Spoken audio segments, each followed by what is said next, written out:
Oh, hello. You're here already. Sorry, I'm just coming in. Nice to see you. Great, that's good. Yeah, I'm just managing to get out for a few walks now. Our lockdown is lifting, so that's lovely old. Getting worn a bit, this Donegal tweed, but it keeps me amazingly warm. And lovely stick my mother gave me. Good. Well, in fact, it's quite useful that you're here in the corridor before we go into the main, because the book I wanted to show you, I can't fit all the books in, of course, in the study, even less so now I've got the college books. But so this is a completely miscellaneous collection of books. But here, let's just move this, that's Ruskin. Let's put him on there for a second.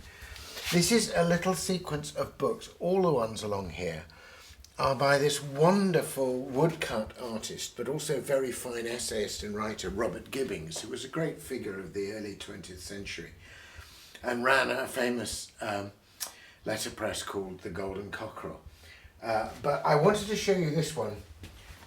It's called Sweet Thames, Run Softly, which is a quotation from Edmund Spenser, Sweet Thames, Run Softly till I end my song. And it's a wonderful book about drifting down the Thames, from the upper reaches of the Thames right down in his little boat, the Willow. As it happens, I have a little boat called the Willow of a similar size. So I feel a certain empathy. Do come in. It's a bit warmer in here.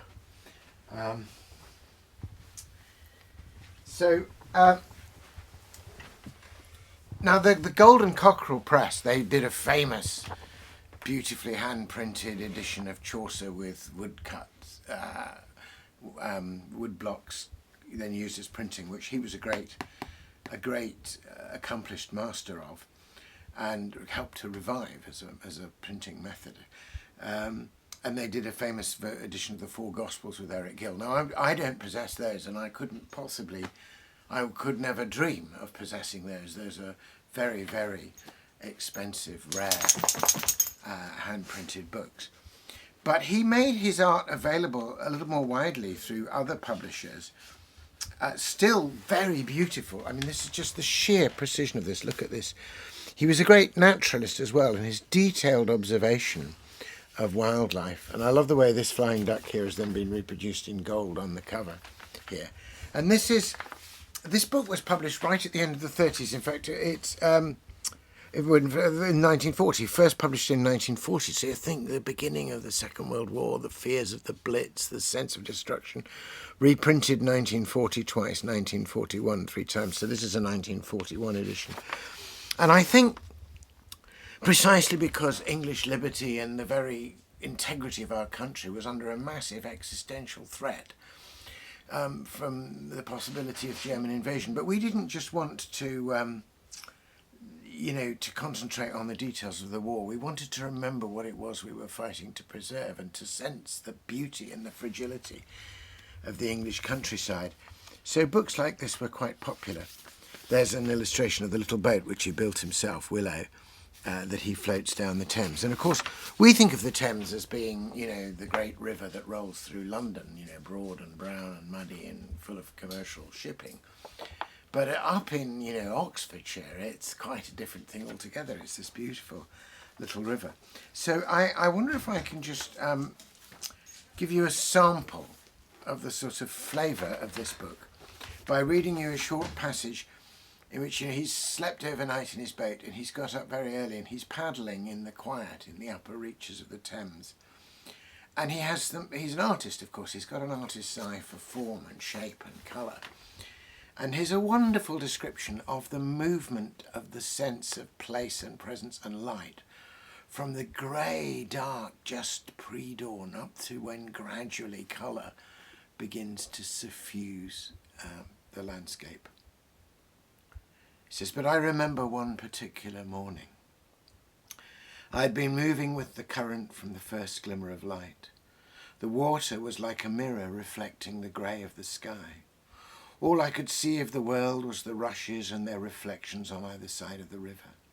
Nothing was visible beyond them, and the banks following each bend of the river cut off my view ahead, so that I seemed to be floating on some enchanted lake high up on the very rim of the world. Hardly a sound. Only the call of a pewit and the quack squawk of a duck, wild duck, flying overhead. Rounding a bend, some hills appeared dimly in the distance, but they seemed to belong to another planet far below my horizon. The banks glided back. No sound, no jar. I moved on the stream and with the stream, into the dark reflections and then out again into the silver light. As dawn crept in, colour began to show, and I could just make out the markings of some cattle on the bank. Only a few moments earlier, these same creatures had been no more than silhouettes. It reminded me of polishing stone or timber, the way the grain of the landscape came up.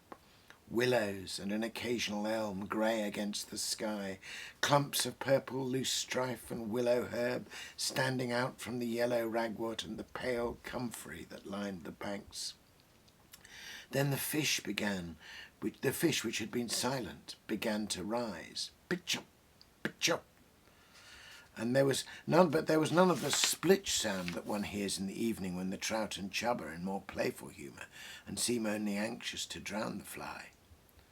Soon the clouds which had come over the starry sky at moonset began to fold back to the horizons.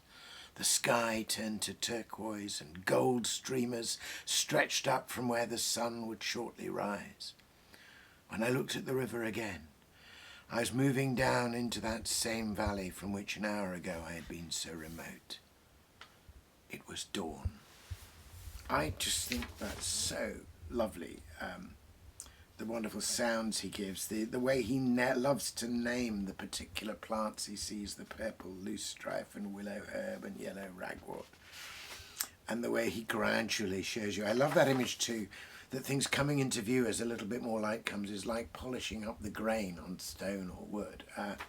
It's very simple writing along this. It's not huge long sentences, it's not elaborate or learned, but it's very direct and conversational and beautiful and makes things so vivid, and then finishes with that wonderful "It was dawn."